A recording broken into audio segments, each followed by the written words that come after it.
My name is Anthony Onyango. I'm a teacher at Vanessa Grant Girls School here in Rongai. Basically, I want to share with you what we do in Vanessa Grant Girls School.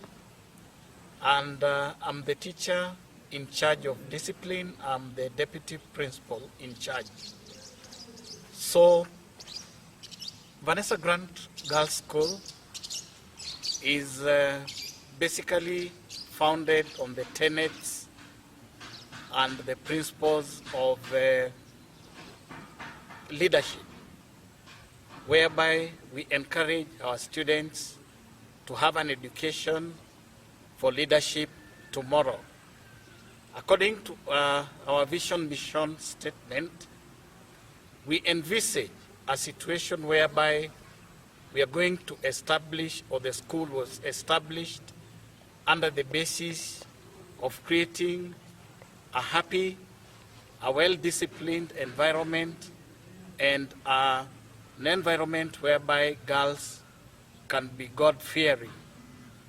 So we try as much as possible to create an environment which is conducive so that our girls may be able to be of good character in all they do.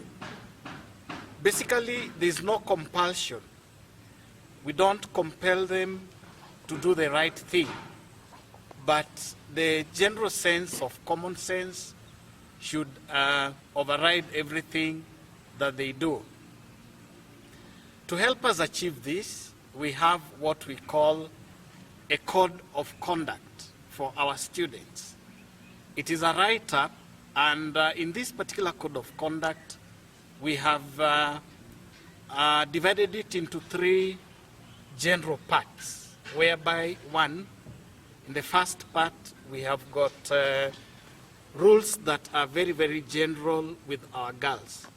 How do they relate with each other? How do they relate with the workers and the general environment at large? Second to this, we have got specific rules related to the school environment. This relates to things like dressing in school uniform, the activities that they carry out in class, the diet, when they get sick, how do they relate with the school and the students at large.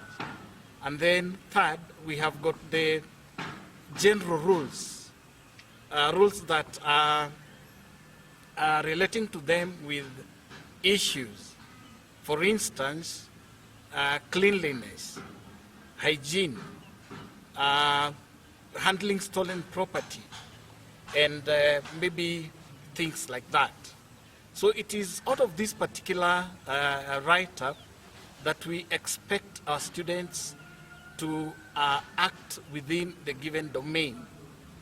Now, the other thing that we encourage our girls to do, we have got, or we encourage an open door policy, whereby we discuss issues with them on matters related to discipline. And in case we find that there is a wanting situation, we also work hand in hand with the guidance and counseling department. So the Reverend or the chaplaincy is playing a very, very important role in helping us maintain the discipline of the girls. Now, hand in hand with this, we believe in what we call student leadership. Our school has got a council of student leaders, or else what so many schools call the prefect's body. And in our council of leadership, we have got a structure whereby we have the school captain at the top, and we have other deputy captains in charge of various positions.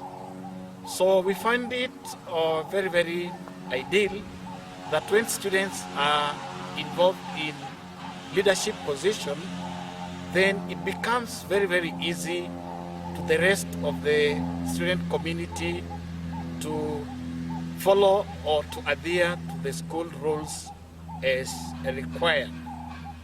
Important to note is that we've already started the democratization process, in that these particular leaders are not just handpicked. We have a clear and a well-defined system through which they are elected by the other students. So we normally float those particular positions. Those who are interested will apply, and then they'll go and campaign for the required position.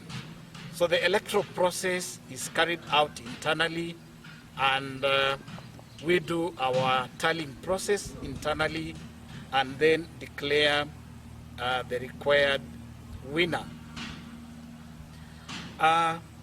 Good enough.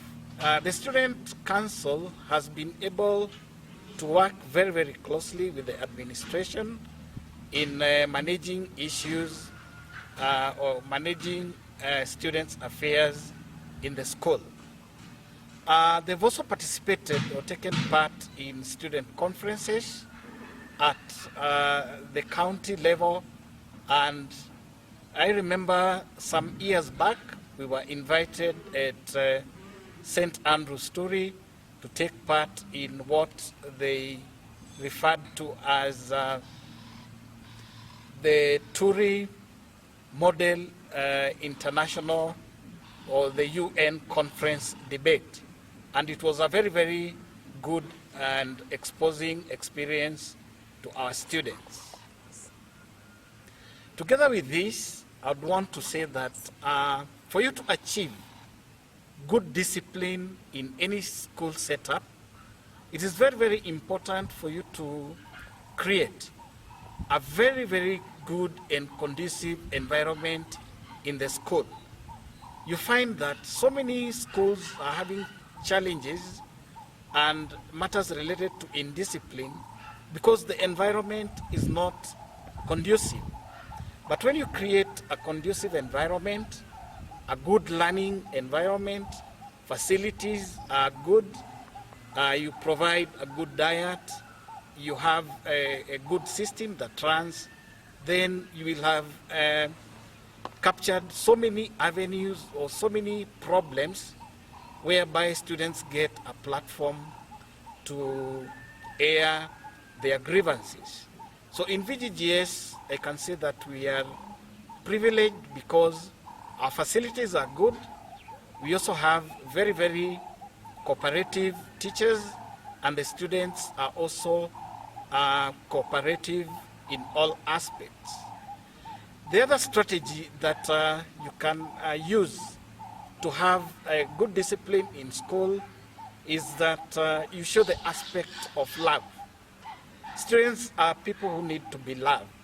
So when there is a two-way communication, when there is a reciprocal obligation and they are shown that they are loved, then they are easy to handle and they can easily open up to their issues.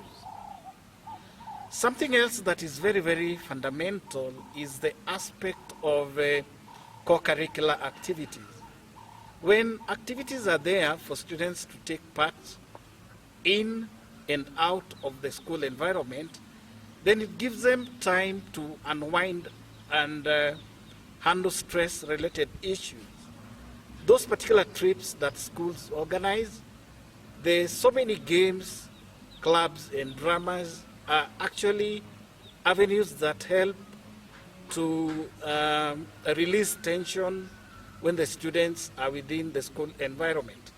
So such strategies that can be applied in a given school setup. When we come back to the classroom environment, I strongly believe that teachers play a very, very important role. It is all about classroom control. So when the teachers are in class with the students, if they are able to control the students very well then it means that these students can as well be able to exhibit or to show those particular traits that they've developed in the classroom elsewhere within the compound as required. Or the parting shots that I'd want to leave everybody with are from our renowned philosopher Aristotle. He said that a nation cannot be built on mountains or on trees, on top of trees, but a nation itself will only be built on the character of its citizens. Therefore, as a learning institution, because we know that these young students will be the future leaders, not unless we build their character at this particular point, then we'll not have a good nation in future. So with those few remarks, I'd wish to end there and have a very, very good time, and welcome to Vanessa Grant Girls School. Thank you very much.